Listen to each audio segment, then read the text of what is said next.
இந்த ஒரு ஃப்ரேமில் இருக்கிறது பொருட்டோவான்னு நம்மளோட சப்ஸ்கிரைபர் ரொம்ப நாளாக கேட்டுட்டு இருக்காரு. நானும் இதை பற்றி ஒரு வீடியோ போடலாம்னு நினச்சிட்டு இருந்தேன். இன்னொரு சப்ஸ்கிரைபர் பொருட்டோவால் டைம் ட்ராவல் பண்ண முடியுமான்னு கேட்டிருக்காரு. ஸோ இந்த வீடியோவில் இந்த 2 கேள்விக்கான பதிலை தான் பார்க்க போகிறோம். முதல் விஷயம், பொருட்டோவில் டைம் ட்ராவல் பாசிபிளானா கண்டிப்பாக பாசிபிள் தான். ஏன்னா ஒரு ஃபில்லர் எபிசோட்லேயே இதை காட்டியிருப்பாங்க. உராஷிக்கி நருட்டோவோட சாக்ராவுக்கு ஆசைப்பட்டு இருப்பார். ஆனால் அடல்ட் நருட்டோ கிட்ட இருந்து அதை எடுக்க முடியாது.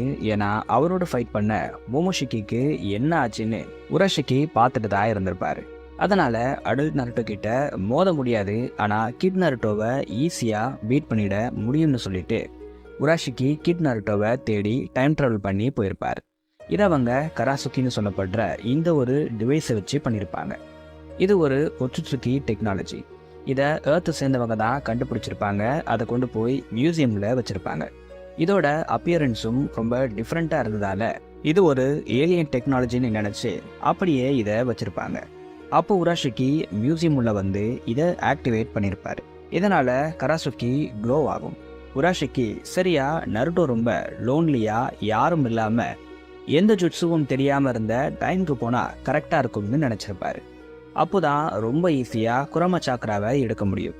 காப்பாற்றவும் அப்போ நருட்டோ கூட யாரும் இருக்க மாட்டாங்க. இங்கே தான் எனக்கு ஒரு டவுட் வந்துச்சு. நருட்டோ லோன்லியாக இருந்த டைம் எப்படி உராஷிக்கிக்கு தெரியும்?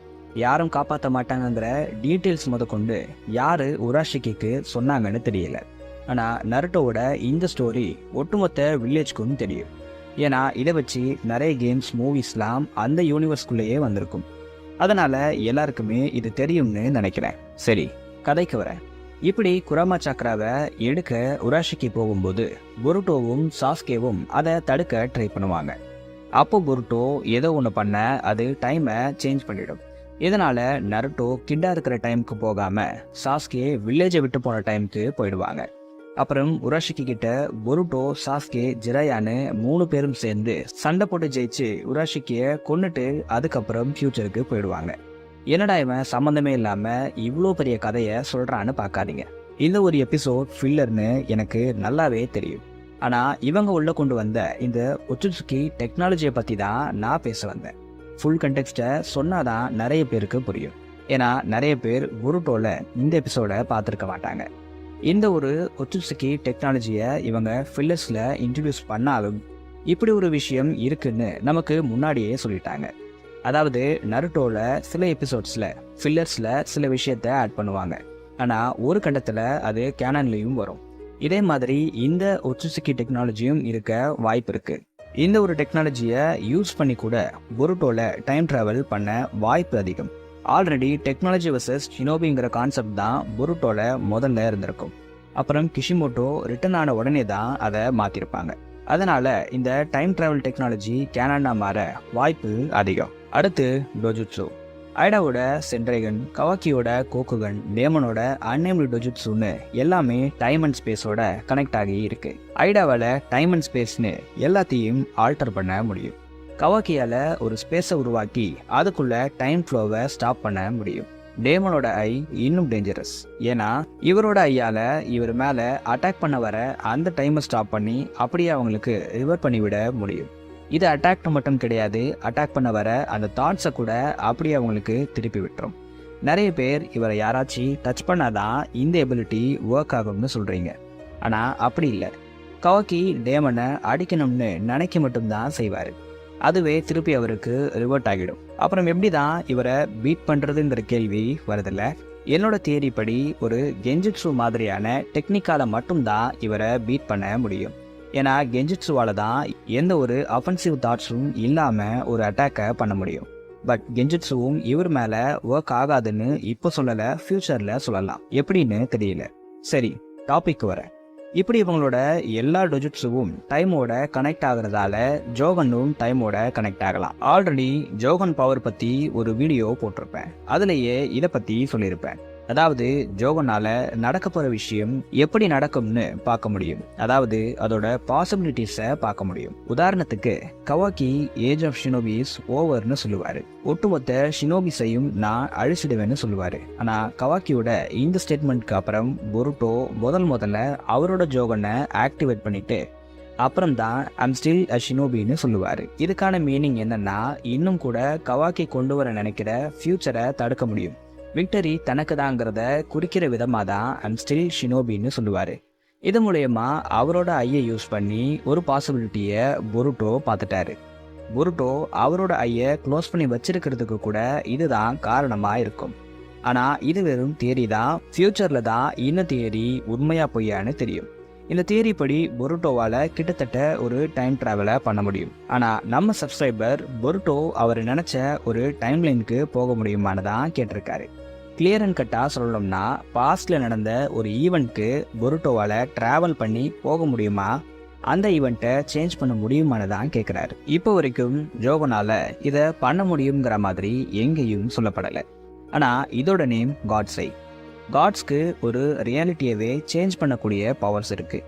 ஒரு பொசிஷனை ஸ்வாப் பண்ணக்கூடிய பவர்ஸ் இருக்குது. ஒரு பர்சனுக்கு எதிராக உலகமே நின்னாலும் அவங்கள ப்ரொடெக்ட் பண்ணக்கூடிய ஒரு பிளாட் ஆர்மரை கொடுக்கக்கூடிய ஒரு பவர்ஸும் இருக்குது. இதெல்லாம் இருக்கும்பொழுது இவரால் டைம்க்கு ட்ராவல் பண்ணி போகக்கூடிய அந்த பவர்ஸ் இல்லாமல் இருக்காது. இதுவும் இவர்கிட்ட இருக்கும். இந்த ஐயோட நேம் காட்ஸைன்னு சொல்லும்போது இந்த பவர்ஸ் இந்த டொஜிட்ஸுக்கு இருக்கக்கூட அதிக வாய்ப்பு இருக்குது. ஆனால் பொருட்டோ கிட்ட இருக்கிற இந்த ஜோகனால் இது முடியுமான்னு கேட்டால் அங்கே தான் ஒரு விஷயம் இருக்குது. ஒரு பர்சன் கிட்ட எந்த அளவுக்கு ஜோகன் இருக்கோ அந்த அளவுக்கு அவங்களோட பவர்ஸும் இன்க்ரீஸ் ஆகும்னு ஒரு தியரி ஆல்ரெடி சுற்றிட்டு இருக்கு. இதை கன்ஃபார்ம் பண்ணுற விதமாக தான் பொருட்டோவில் ஒரு காடை காட்டியிருப்பாங்க. அவருக்கு பின்னாடி நிறைய ஜோகன்ஸ் இருக்கிற மாதிரி காட்டியிருப்பாங்க. இப்போ நான் சொன்ன இந்த எல்லா பவர்ஸும் இவ்வளோ ஜோகன்ஸை வச்சிருக்கிறவங்க கிட்ட இருக்கலாம். ஆனால் பொருட்டோவை பொறுத்தவரை அவர்கிட்ட பவர்ஸ் கம்மியாக தான் இருக்க அதிக வாய்ப்பு இருக்குது. ஏன்னா பொருட்டோ கிட்ட ஒரு ஜோகன் தான் இருக்குது. ஒருவேளை ஃப்யூச்சரில் இது இன்க்ரீஸ் ஆனால் பொருட்டோ டைம் ட்ராவல் பண்ணலாம். ஆல்ரெடி பொருட்டோவோட ஃபைனல் ஃபார்ம் எப்படி இருக்கும்னு சஸ்பென்ஸாக வச்சுருக்காங்க. ஃபேன்ஸ் நிறைய ஆர்ட்ஸை அப்லோட் பண்ணிட்டு இருக்காங்க. ஒருவேளை பொருட்டோ இந்த ஃபார்மை கவாக்கியோட ஃபைட்லேயே அடைஞ்சிருக்க கூட வாய்ப்பு இருக்குது. அப்படி பொருட்டோ இந்த ஃபார்மை அடைஞ்சிருந்தாருன்னா அவரால் டைம் ட்ராவல் பண்ண முடியும். கடைசியாக இந்த ஃப்ரேமில் வந்தது பொருட்டோ தான்னு ரொம்ப வருஷமாக ஃபேன்ஸ் சொல்லிட்டு இருக்காங்க. கிஷிமோட்டோ முன்னாடியே பொருட்டோவை ஃபோர்ஷேடோ பண்ணிட்டாரு. நடக்கிற பேட்டில் பொருட்டோ சேஞ்ச் பண்ண போறாருன்னு ஏகப்பட்ட ரூமர்ஸை ஃபேன்ஸ் கிளப்பி விட்டுட்டு இருக்காங்க.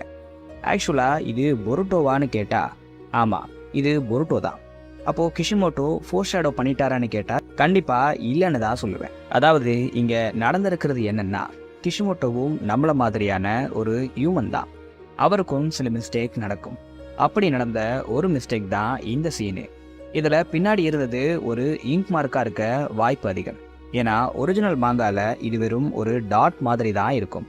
ஆனால் ஃபேன்ஸ் தான் இது பொருட்டோ மாதிரியே தெரியணுங்கிறதுக்காக இதுக்கு கை கால்லாம் வரைஞ்சு விட்டு இவங்களே கிஷிமோட்டோவை புகழ்ந்துட்டு இருக்காங்க. ஆக்சுவலாக அட்டாக் ஆன் டைட்டனோட ஆத்தர் இசாயாமா இப்படி ஒரு விஷயத்த உண்மையாகவே பண்ணியிருப்பாரு. இப்படிலாம் கிஷிமோட்டோ எப்பயோ பண்ணிட்டாருன்னு இவங்க போய் சொல்கிறதுக்காக உருவாக்கப்பட்ட ஒரு போலி தான் இது. இது சாதாரணமான இங்க் மார்க் தான். அப்படி இல்லைனா இது சாக்குராவாக இருக்க அதிக சான்ஸ் இருக்குது. ஏன்னா இந்த ஃப்ரேமில் இங்கே நிற்கிறது அவங்க தான்னு ரொம்ப கிளியராகவே தெரியுது. இன்னைக்கான வீடியோவில் பொருட்டோவோட டைம் ட்ராவல் பற்றியும் நருட்டோவோட பழைய உருட்டு பற்றியும் தெரிஞ்சுட்டு இருப்பீங்க. இதே மாதிரி மற்ற அனிமேஸ் பற்றியும் போட சொல்லி கமெண்ட்ஸ் வருது. போடணும்னு எனக்கு ஆசை தான். குறிப்பாக அட்டாக் ஆன் டைட்டன், ஒன் பீஸ்லலாம் ஏகப்பட்ட கண்டென்ட் இருக்குது. ஆனால் இதை பற்றி போட்டால் யாருமே பார்க்க மாட்டீங்க. அதனால தான் இந்த கண்டென்ட்ஸ் இப்போ ரொம்ப கம்மியாகிடுச்சு. ஒருவேளை இதுக்கான ஆடியன்ஸ் நமக்கு அதிகமானா மற்ற அனிமே கண்டென்ட்ஸும் நம்ம சேனலில் அப்லோட் பண்ணுறேன். அடுத்த வீடியோ போடலாம்னு கமெண்ட்ஸில் சொல்லுங்கள்.